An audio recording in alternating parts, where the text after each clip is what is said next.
My name is Glenny. I'm one of the partners and also the CMO of Wanderlings. Welcome po sa ating growth session on how to maximize your travel income with Wanderlings. Hindi lang po ito demo. This is somehow a way for you to understand. Para po siyang semi-training on the industry na papasukin natin, the travel industry.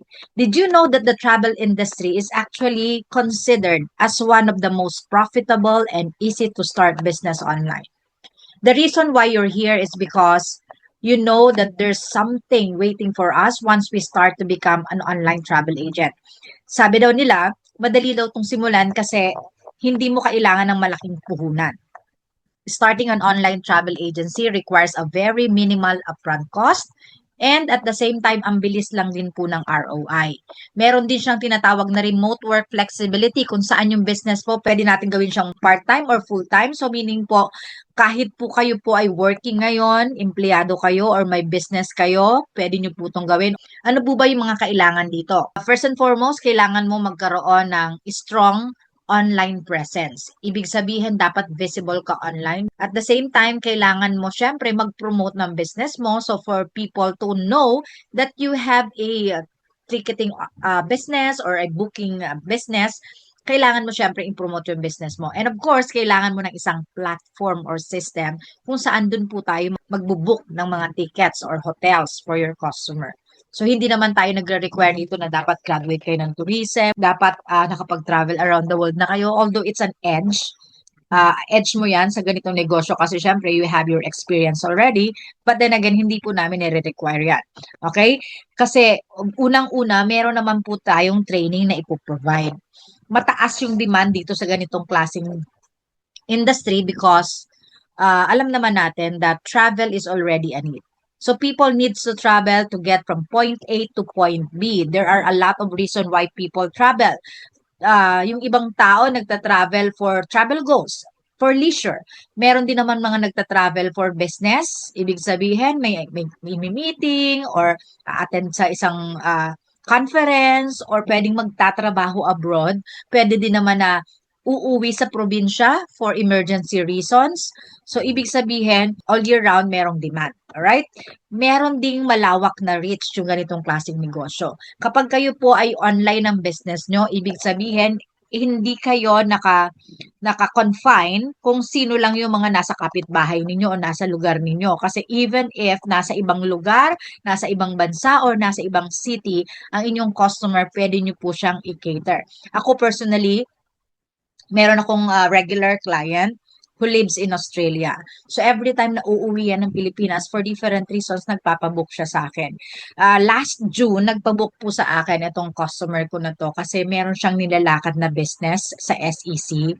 And then July, 2 weeks lang yun normally po. July, nagpabook ulit siya sa akin kasi may namatay na kamag-anak. And then, baka this December or before the month ends, hindi pa niya sure kasi yung pinaka-exact magpapabook daw siya uli sa akin kasi meron po siyang kailangan i-meeting sa business din. So, yun yung kagandahan ng ganitong klaseng negosyo. Hindi siya kagaya ng mga traditional na brick and mortar na halimbawa meron kang parlor. So, syempre, ang pwede lang magpagupit, syempre, yung mga nasa area nyo lang. Hindi naman pwede magpagupit yung nasa ibang lugar unless otherwise pupunta sila, di ba? So, ibig sabihin, meron talagang naghihintay sa atin na profit in this kind of business. Siyempre, napakarami pang mga advantages nito, pero hindi ko naman po gustong i-focus na more on tayo ay puro positive na lang. Although, syempre, maganda lagi, syempre, positive. But real talk po kasi ang gusto kong mangyari. So, hindi lang po siya profitable, siya din po ay kino-consider na one of the most competitive business industry. Yes, maganda itong business na to. May naghihintay sa atin, kikita talaga tayo dito. Pero, napaka-challenging kung paano ka makakakuha ng benta. Okay? So, ito yung challenge kasi napakarami na pong travel agent. There are a lot of platforms na naglalabasan, maraming travel agency na nagpo-put up. Ikaw, saan mo ipoposition ang sarili mo? Now, why am I saying this? Hindi ko naman po kayo discourage agad-agad. Ay, wag na kayo dito kasi it's very competitive. Kasi pataas din naman po yung demand. If you get to see the statistics po ng travelers, pataas po siya. So, kahit na tumataas din yung nagsusupply, mataas din naman yung demand. And at the same time, the reason why you're here is because we're going to teach you how you can maximize your income as a travel agent. So, ibig sabihin, kung kayo po ay travel agent na, kailangan nyo to. Kung kayo naman po ay nagpaplano pa lang maging isang travel agent, then you need to know these things na ituturo ko sa inyo. Alright? Now, ano po ba ang meron sa travel industry? Ano ba yung structure niya? Meron po kasi tayong tinatawag na GDS or Global Distribution System. It's a network of computer that controls the real-time inventory of all things na may kinalaman sa travel. Dahil sa GDS, nalalaman natin kung ilan na lang yung rooms sa isang hotel, ilang seats na lang ang available sa isang flight. Okay?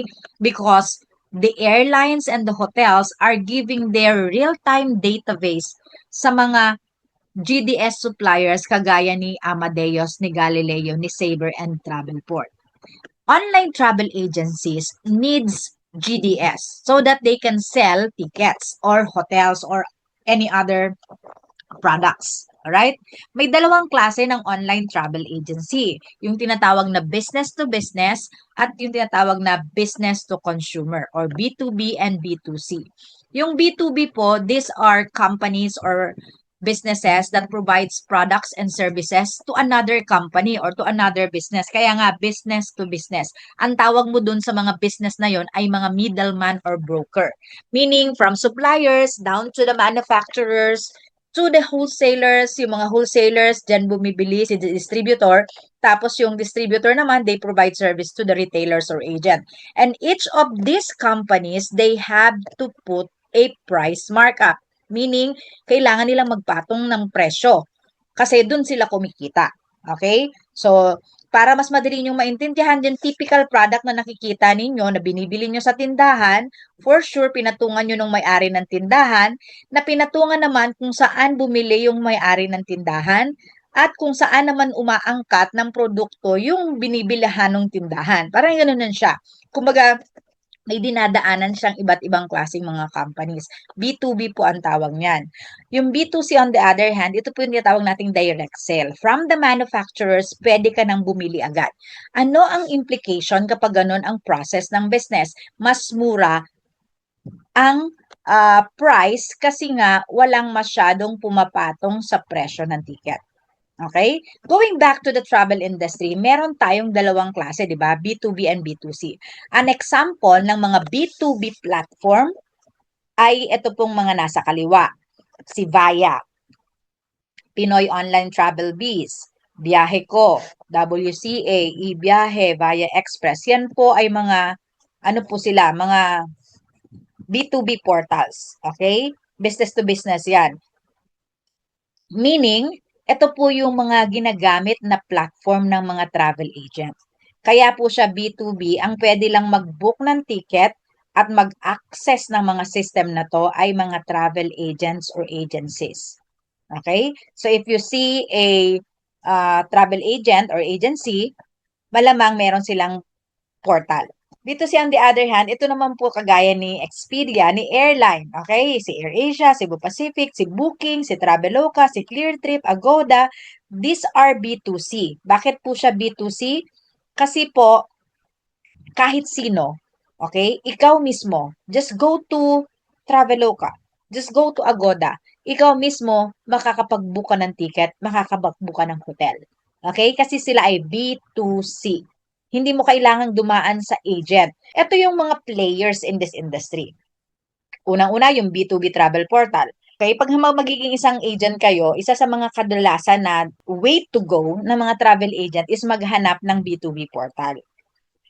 You need to pay to get access to these portals. How much po yung kailangan nating bayaran? Sabi nating 5,000, depende sa company. Meron diyang 17,000, meron po diyang 14,000, meron din namang 20,000, may 35, may 50,000. Okay? So it varies. The reason why travel agents are looking for B2B portal is because using this portal, pang negosyo kasi ito. Pwede kang maglagay ng sarili mong travel agency name at logo. Yung tinatawag na branding. Okay? So, ibig sabihin nandun, nakalagay yun, nakikita yung company mo. Okay? Kaya pwede mo siyang ibenta. On the other hand, yung mga B2C airline company naman, si airline mismo, sila po ay hindi umaasa sa mga travel agents or agencies. Hindi rin sila umaasa sa mga B2C online travel agency kasi sila mismo ay nagbebenta rin ng sarili nilang ticket. And they attract your customers na mag-book sa website nila or sa apps nila by selling mga seat sales or mga promo fares. Okay? Nakikita kayo dyan ng mga piso fare, mga 11-11, mga ganon. Iba-ibang mga promo. Okay? So, unfortunately, kapag naka-promo ang airline, hindi po yan laging available sa mga B2B. So, ganun po yung reality niya. Lalo na yung mga piso fare, available lang po siya for B2Cs. So, ang B2C online travel agency naman, these are mga big companies na nagpo-provide ng tickets and hotels ng mas mura kesa sa airline. How is it possible na mas mura sila sa airline? Di ba si airline ma'am yung providers? Di ba sila yung pinaka-supplier? Because they can be considered as mga wholesalers. They can buy in bulk, especially kapag naka-promo. Pwede nilang mabili yung price ng ticket sa mas murang halaga and resell it to their platform. At the same time, para po silang Shopee at Lazada, meron niyang mga membership, yung mga gold, silver, platinum. For Agoda, ang tawag dyan ay mga Genius Level 1, Genius Level 2, mga ganon. Kapag mataas ang level mo, kung naka-gold or naka-silver ka or naka-level 2 or level 3 ka, may mga 10% discount, may mga promo codes yan na kung saan mas nagiging mura yung ticket palalo. So, meron silang special mga deals na ganon. Now, let me show you an actual comparison ng pricing ng tatlong to. Okay, so etong nakikita ninyo is a price of Philippine Airlines ng Manila to Cebu at that particular time. Sa B2B portal, 1,544 yung price niyan. Now, I check it to the airline, it's 1,449. And I look for B2C OTA, 1,247. Ganyan po yung pagkakaiba ng presyo ng mga tatlong yun. Let me give you another example. B2B portal, this is Cebu Pacific, 1,841 ang price. In reality, naka-promo ito kay airline, 1,000 lang sa airline. And sa B2C OTA, nakahanap po ako ng mas mura sa airline for only 807. Okay? Ang mga travel agent, they are focused more on B2B travel portal. Ito yung challenge. Ito yung problema ng mga travel agent. Dahil nga mahal yung presyo sa B2B portal. Kasi yung pinakita ko sa inyong price, kailangan pa nilang patungan yon para kumita. Nahihirapan sila na magbenta. But saan po ma'am dito pumapasok si Wonderlinks? Ano po ba si Wonderlinks ma'am? Let me introduce you to our system. Wonderlinks is offering you an opportunity to offer to your customers both of the advantage ng B2B at B2C. Here, we're going to provide you a system that will help you establish your own branding across multiple online travel agencies. Si Wonderlinks po is a channel manager. We are going to help you find the lowest ticket for you to offer to your customer. Yan po yung aming mission dito so that you will be able as a travel agent to earn more and offer na mas murang ticket compared with other agents. Alright? Ang ating po palang office is located in Baguio City. In terms of legalities naman po, we are duly registered company under po sa ating CEO si Sir Manuel Corona. Si Sir Manuel po has 11 years of experience in B2B system development and 5 years experience in B2C outsourcing and rebranding. Yes, we are system developers. And one of the system that we have developed is Wonderlinks. Kami po, we are not new in the industry. Nasa travel industry na po kami. We were using a different platform. So we were able to find ano ba yung challenge? Ano ba yung problema ng mga travel agent? So yung sinabi ko sa inyo kanina, yun yung challenge, di ba? Ang mahal ng ticket na binibenta natin. Now, dito po kay Wonderlinks, paano tayo nagtatransact? How do we book ticket? There are two ways to book tickets through Wonderlinks. Ito po yung una, yung direct booking. or what we call as the beginner travel agent. This is the traditional. Traditional po ito ng mga B2B system kung saan we book tickets directly from the system, from the portal. Sa mismong Wanderlings po, dun nyo ibubook yung inyong airline or hotel booking. On the other hand, ito yung kagandahan. Sa ngayon, lahat ng companies or mga platforms available, number one po yung kadalasan or yung number one po talaga yung process, yung direct booking. Si Wanderlings po had given you another option, which is the Wanderlings method. This is rebranding via outsourcing, in which you are going to use Wanderlink system to rebrand your ticket and you will outsource the ticket to B2Cs. Okay? Either kay airline or sa mga B2C OTA.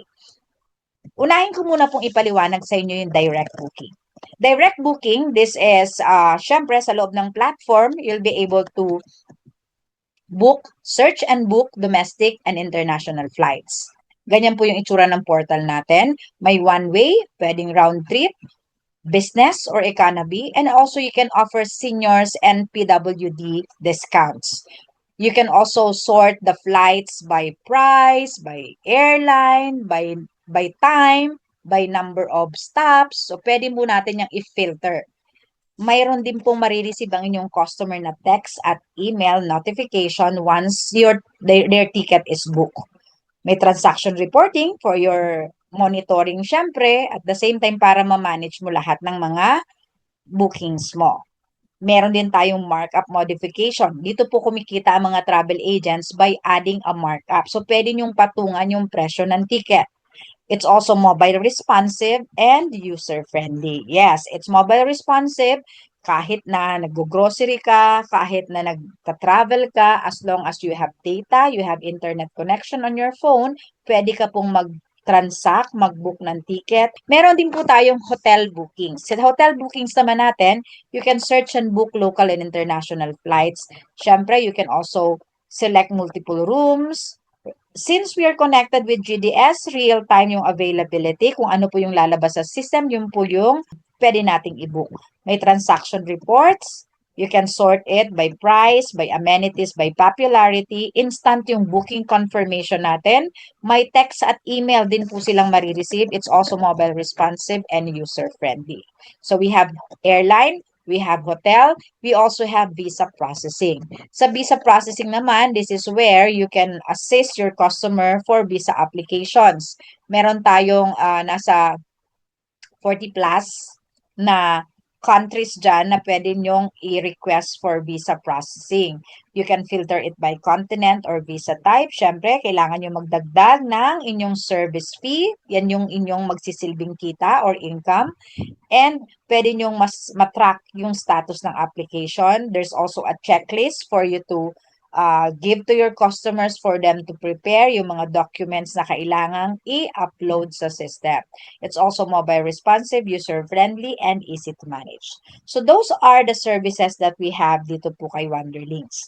Now, let me go to the second method, yung rebranding. Kung yung kanina, we were doing it directly from Wanderlings portal.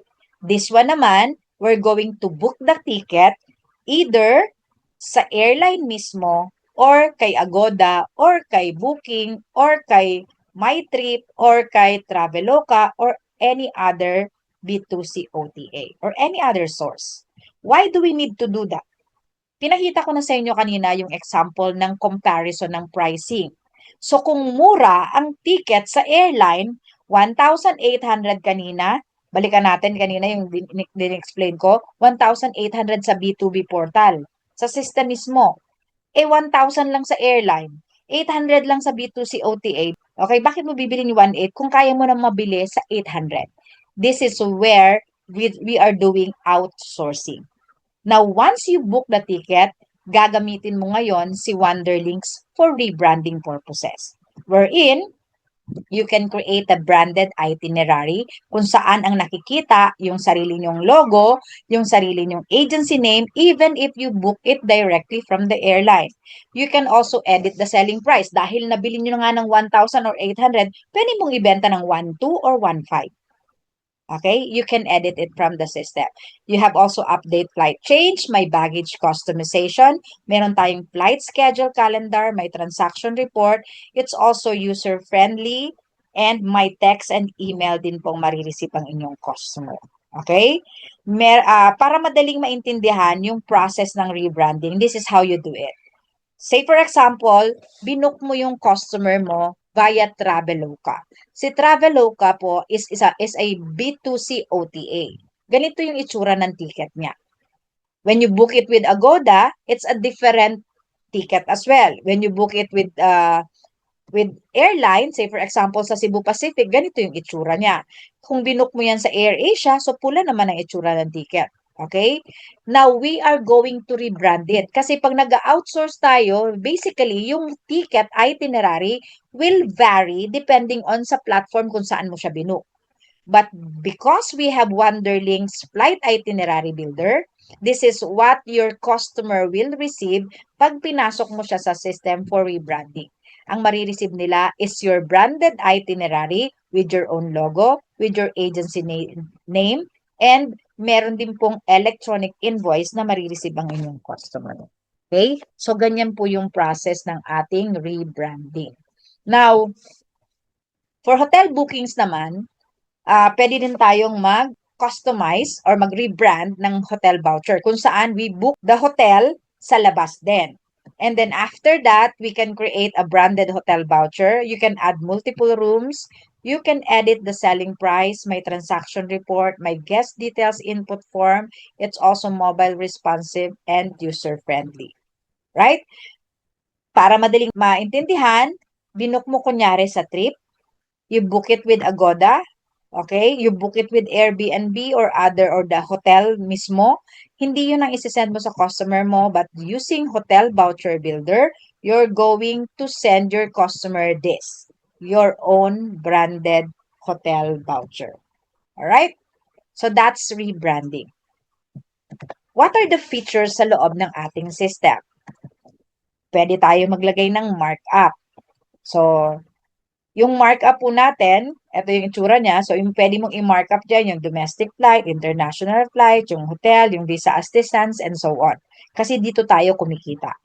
You can also set your business and account setting wherein you can put your own logo, put your own business page, your agency name, your brand color, and your banner. So kung ano po ang iset up mo yan, yan yung magiging itsura ng inyong ticket itinerary or hotel invoice. So this is how your itinerary will look like. Yung nasa kanan naman, ganyan yung pag-hotel. Okay? Now, may marireceive din silang email like this. Ayan. When they click chat with us, pupunta yan dun sa Facebook page mo. Kung ano yung sinet mo dun sa iyong business page. Ganito naman yung sa hotel. Now, they will also receive, on top of the email, meron ding text notification kung saan your client will receive an SMS na kung saan nakalagay doon yung inyong brand name or yung agency name mo. Nakalagay dyan, "Hi Manuel, your booking is confirmed. Thank you for choosing," kung ano pangalan ng agency mo. Halimbawa, Jamel Travel and Tours. Okay? Or Princess Travel and Tours. So, yan po yung lalabas dun sa inyong text. Okay? Pag hotel bookings naman, nakalagay dyan, please check your email for the hotel voucher issued by Celine Travel and Tours. Kung ano yung name ng inyong agency. Alright? Now, for rebranding, or for direct booking, ganito po, let me compare yung dalawa ha. You can pay your ticket, yung binubook ninyo, using travel fund. Dahil traditional to, kailangan mong pondohan yung Wonderlink system. Once you book the ticket inside the system, that is direct booking, di ba? Automatically, ang lalabas na ticket is branded na to your agency. On the other hand, yung outsourcing natin, dahil binook natin siya sa labas, babayaran din natin siya sa labas. Kung saan mo siya ibubuk. Kung ibubuk mo siya kay airline, kay Cebu Pacific mismo, so babayaran mo kay Cebu Pacific. Kung ibubuk mo mismo kay Agoda, you have to pay to Agoda. Depende kung ano yung payment method ni Agoda. It could be via credit card, debit card, or GCash, or whatsoever. Sa direct booking naman, kailangan mo magpondo sa account. Now, since binook mo yan sa labas, it's not under your brand. But using the system, you will have to generate it. Paano naman tayo mag-generate ng ticket? You need to use credits. Okay? So, meaning, for rebranding, kailangan mo ng credits kasi hindi yun naka-brand sa'yo. For direct booking, no need na for credits kasi branded na yung inyong itinerary. This is our website. Here, ayan po, yan ang ating website. Now, once you register, you will be provided with your login details with your password, and once you log into the account, dito po, ang unang-una nyong gagawin is to set up your branding. Okay? Pwede nyong ilagay dyan yung inyong logo, put your business page, put your agency name. You can also change the banner and also the brand color. Okay? Click natin update. Once you are done, the next thing that you need to do is set your markup. Yung markup nyo po, dun tayo kikita. Okay? So, bigyan ko lang kayo ng idea. For travel agents, kadalasan kapag domestic, 300 to 500 pesos yung markup na nilalagay nila. Pag international, mga nasa 500 to 1,000 or 1,500. Okay? Ganun po yung markup ng mga travel agent. Now, in this case, nakalagay ko 300, 500, 800, and 1,000. Now, ang markup po, per pax per way yan. Meaning, pag may nagpabook sa'yo ng Manila to Davao na isang tao, 300 yung kita mo. Pag halimbawa nagpabook sila ng Manila to Davao, Davao to Manila, round trip na, 600 na po ang kita mo. Now, kung 5 yung nagpabook sa'yo, 300 times 5, 1,500 yung kita mo. Pag pabalik, round trip din, 3,000 yung kita mo. 1,500 plus 1,500, 3,000. Kung 300 ang markup mo. Okay? Malinaw po, ganyan po yung kitaan sa mga ticketing. Okay? Now, let me show you first the first method, yung ating direct booking. Just go to airline flights, flight booking, and then from here, you search for the flight. Sabi natin Manila to Cebu. Halimbawa may nag-i-inquire sa inyo, and then kailan yung flights, let's say February 8, kunyari. So let's search it in the system. So this is direct booking ha, meaning ibubook natin mismo dito sa portal. Now, makikita nyo dito, lalabas po, medyo lakihan ko yung screen ko, lalabas po yung pinakamura. Ang pinakamura is this one, 8:40 p.m. via AirAsia at 1,781. Now, look at the availability. 2 seats left. 1 seat left. 2 seats. Okay? 5 and so on. Ito po is, hindi po yan na ganyan na lang. Dahil malayo pa naman yan February, meaning 2 seats at this price. Okay? So, ibig sabihin, kung maubos na yung 2 seats, pwedeng hindi na siya 1,781. Pwedeng mas mataas, pwedeng magmura. Kasi yung ticket prices po are always subject to frequent change. Nagbabago-bago po yung price ng ticket para aware po kayo. Hindi rin pareho ang February sa January price, sa December price. Okay? Let's say for example, yung customer ninyo, ito yung nagustuhan. Click lang natin, book now. Bago mo pala i-book yan, kailangan munang magbayad sa inyo yung customer nyo. Magkano babayaran niya sa'yo? 1,781. Ikaw naman, para mabook to, kailangan mong magbayad kay Wonderlinks. Paano mo babayaran sa system? Through Travel Fund. As you can see here, I have a fund. Meaning I can book this. Kung 0 ang laman nito, just top up 1,481. Yan lang po ang babayaran nyo kay Wonderlinks. 1,781 yung bayad sa iyo ni customer mo. Yung 300 dyan, sa'yo po yun. So, 1,481 lang ang kailangan mong fund. Okay? Then after that, just put the name of your customer. anong nationality, kailan ang birth date, okay? Anong taon, lagay mo yung email ni customer, yung mobile number niya, click mo yung I have read and agree, and click book now. Once na na-click mo po itong book now, automatically, yung customer mo, makaka-receive po sila ng branded itinerary like this, okay? Ganito po yung itsura ng ticket na marireceive nila. Itinerary with e-receipt upon booking. Once na na-confirm na po yan. Now, let's go to hotel booking. Sa hotel booking naman po, you search for a certain city. Okay, let's say Boracay. Let's say January, 1 room, 2 adults. So since connected po tayo with GDS, the system is fetching real-time data ng depende dun sa sinesearch natin na city, check-in and check-out, and also the number of rooms. So as you can see here, yung pinakamura is itong Taj Resort and Spa, 1,775. So ito, marami po yan, marami-rami yan. Pwede mo naman yang i-filter kung halimbawa ang gusto ng customer mo are only 4-star ratings. So halimbawa, they wanted this Villa Romero de Boracay, click mo lang yung select rooms. And then, if there are other room options such as mga suite, deluxe, standard, double room, triple, family, mga ganon, may pwede pong option to choose from. So, kung halimbawa gusto mo standard triple or ang gustong room or halimbawa ay deluxe kunyari or standard double bed, so select mo lang po yan and then click book now.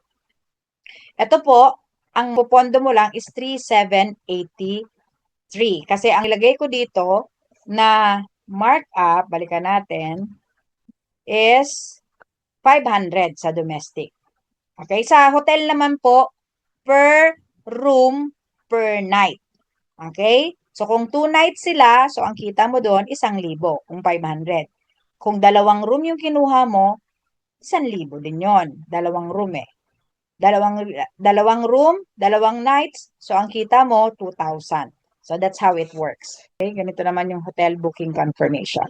Like that. Ito yung ipapakita ng inyong customer sa hotel. Now, let's go to visa processing. Sa visa processing naman, dito po, you will search, depende sa country, may iba't iba po yung process ng pag-a-apply. Andyan po yan, you have to complete the documents. Every country, iba-iba po yung required documents. Ayan, iba-iba din yung process.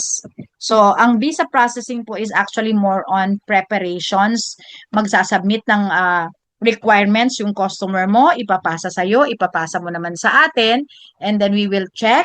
Once if it's ready and then na-check na natin na kompleto na, that's the time that we're going to proceed with submitting it to the embassy. Tapos, antay na lang po kayo kung mag-grant or ma-deny yung visa niya. Kasi wala naman po tayong control dyan, magdedepende po ang approval ng embassy sa documents na pinasa ng customer. Alright? Now, that's our direct booking. Now, let's go to flight itinerary builder. Balikan natin yung Manila to Cebu, okay, on February 8. Diba? Ito yung sinerch natin. Diba nagpabook yung customer natin. Now, alam naman natin that the price in the system is a B2B price. So, itong 1,781, we will be able to buy it directly from the system for 1,481 lang dahil nga may markup tayong 300. Now, there is a strong possibility na when we outsource it, we can buy it at a much cheaper price. Let's say, for example, 1,200 lang natin siya mapapili sa labas. Okay? Binakita ko sa inyo yung comparison, di ba kanina, yung 1,800, 1,800. Yung 1,500, 1,400, 1,200 sa iba. So, ibig sabihin yung 1,500 na yun, pwedeng 1,200. So, itong 1,400 na to, pwedeng mga 1,200 yan. Okay? Medyo minimal pa yan. Very conservative lang yung binibigay ko sa inyo example. Although, there is a possibility we can get it for 1,000 or mga 1,050, mga ganon kamura. Okay? So, again, why do we outsource it? Because we wanted to buy mas murang price. Alright? Now, let's say, for example, i-outsource natin siya. Ganito po siya ha, para maintindihan nyo. I'll show you an example of a booking, AirAsia. This is how I outsource one of my customer. So I have a client, okay? Ang client ko nagpabook sa akin ng Manila to Korea and Korea to Manila. Tatlong passenger po ito. Okay? So nabook ko siya directly via AirAsia. In-outsource ko directly from the airline. How much is the ticket? I bought it for only 41,064. Tatlong passenger po ito. Now, this ticket, binenta ko po ito ng 49,000. Okay? Kasi ganun yung presyo na nakikita ko from B2B portal. So, pinatungan ko ng 1,500 per way sa adult, which is 3,000. And then, 1,000 naman sa bata. Kasi isang bata po ito at dalawang adult. So, kumita tayo ng 8,000 pesos in this ticket. So, balikan natin yung example. Halimbawa, yung customer ko, nagbayad ngayon ng 1,781. Ako naman, binook ko siya from other sources. Okay? Let's say, directly, I book it from AirAsia. Sabihin natin, I bought it for 1,200 lang. Once I book it from outsource, at na-confirm na yon, kagaya nito, confirm na to, di ba? Meron po yung tinatawag na airline PNR. Ito po yung airline PNR. It's a 6-digit code. Okay? Ilalagay ko lang yan dito. I'll just do some random airline PNR. Ganito po itsura ng airline PNR. It's a 6-digit code. Ang tawag dyan ng iba, reference number or booking reference number. Now, you can put here the name of your customer then. Now, sabihin na natin, may nag-inquire sa akin si Ma'am Princess. Tapos, binigyan ko siya ng quotation. Ma'am, ito po yung February 8 na Manila to Cebu. 1,781 po. Okay? Sige ma'am, mapabook na po ako. Tapos, sabi ko, ma'am, send ka po ma'am ng payment sa akin via GCash or kung pwedeng bangko. Alright? Now, I'm going to send the ticket to Ma'am Princess now. So, once I click generate ticket, hindi ko isi-send kay ma'am yung ganito, di ba? Di ba, kunyari, binuko siya sa AirAsia. So, hindi ko isi-send sa kanya yung actual na to. Instead, ang isi-send ko sa kanya is a branded itinerary that shows my agency. Okay? So, ganito po yung marireceive ni Ma'am Princess. Okay? And I will send it to myself just to make sure na makita nyo rin yung itsura ng na-receive ni Ma'am. Okay? I'll check my email. Ayan na. So, your booking is confirmed. Ma'am, na-receive mo na ba sa iyo? Yes daw. Thank you so much po. So, ganito po yung na-receive ni Ma'am. Itinerary, may electronic invoice. So, ganyan po yan. So, instead na ito yung isa-send mo sa customer, na syempre nakikita kung magkano yung bili mo, makikita na 1,2 lang yung bili ko, hindi ko isa-send dyan. Ang isa-send ko sa kanya is the ticket that shows magkano yung binibenta ko talaga sa kanya at the same time also showing ano yung aking agency details. Okay? That's how you do rebranding. Okay? Now, let me just copy this. I'll use this later. So, balikan natin yung transaction natin. Okay? I booked the ticket for only 1,200. Binenta ko ng 1,781. What happens? How much is my profit? I earn 581 pesos. Okay? So, ibig sabihin, if you outsource and you buy ticket at a much lower price from a different, from B2C, mas kikita po tayo ng malaki. We're taking advantage of the low price of B2Cs. Okay? So, kung directly sa portal, ang kita ko lang 300. So, almost double nang nangyari dahil nag-outsource ako. So, that's a way for you to maximize your earning using Wonderlink's rebranding. 1,2 po yung bili natin, binenta ko ng 1,7. Kumita ako ng 581.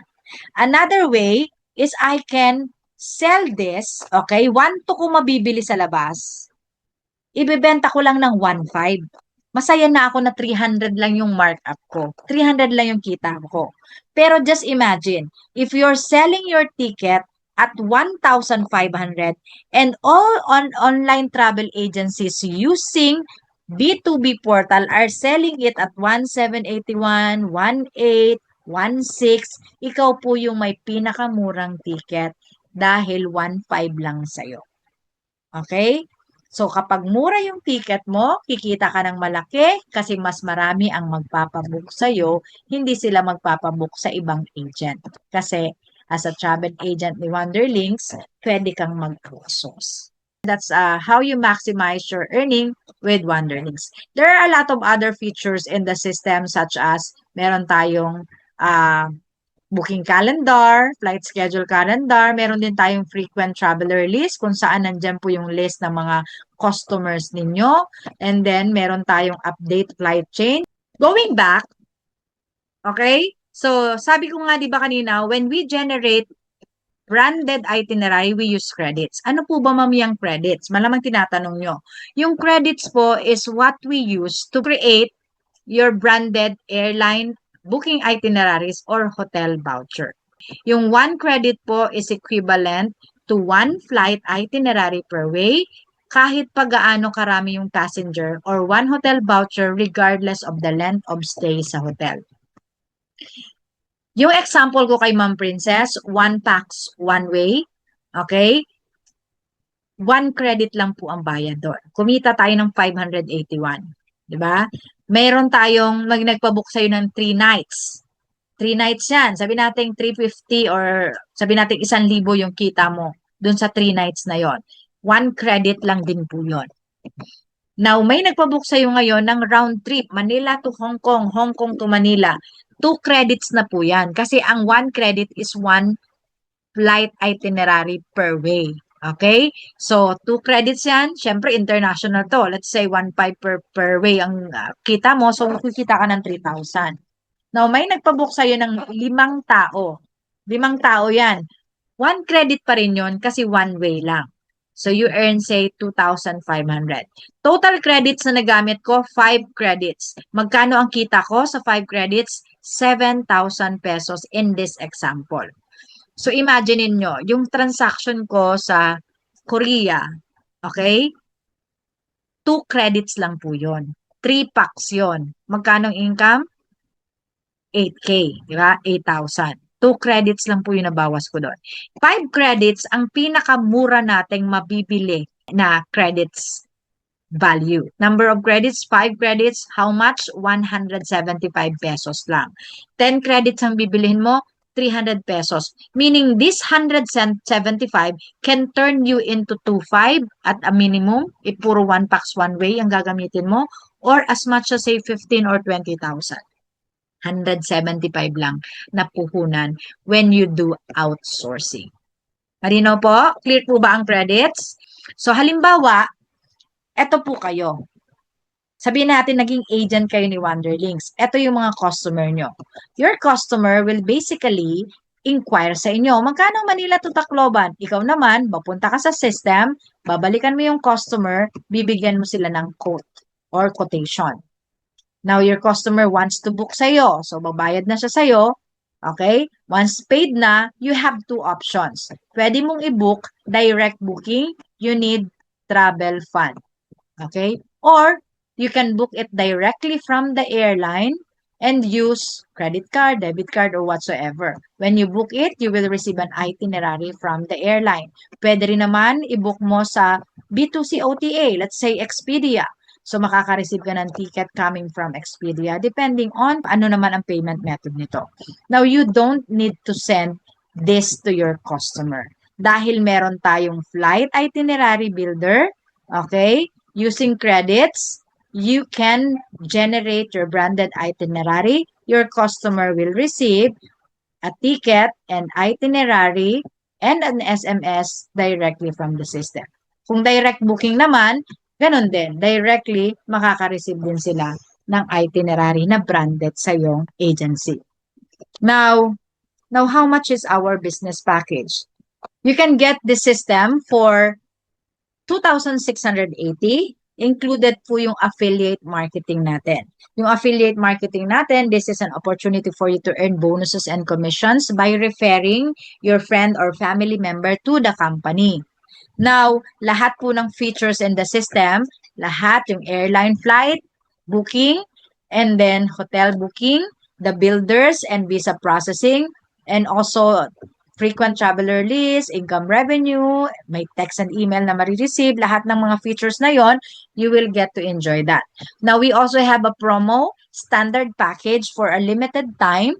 You're going to get all of the features of the system except for affiliate marketing. Okay? 1,980 yan. Pwede ka namang mag-upgrade for 850. But if you want to work on the affiliate marketing, go straight to 2,680. Ano ba yung affiliate marketing? This is where you can earn from our generous referral commission through affiliate marketing program. You can get 400 to 200 pesos direct referral or indirect referral naman 200 and earn 10 to 15% from credit purchases. Alright? Now, ang kagandahan dito, i-invite nyo lang po sila. Kami na po ang magpapaliwanag sa inyong invite or prospect.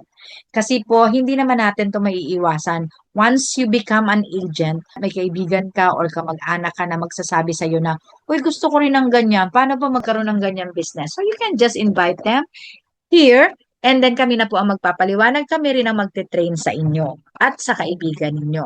Okay? So we have 4 sets of training, Module 1 to 4.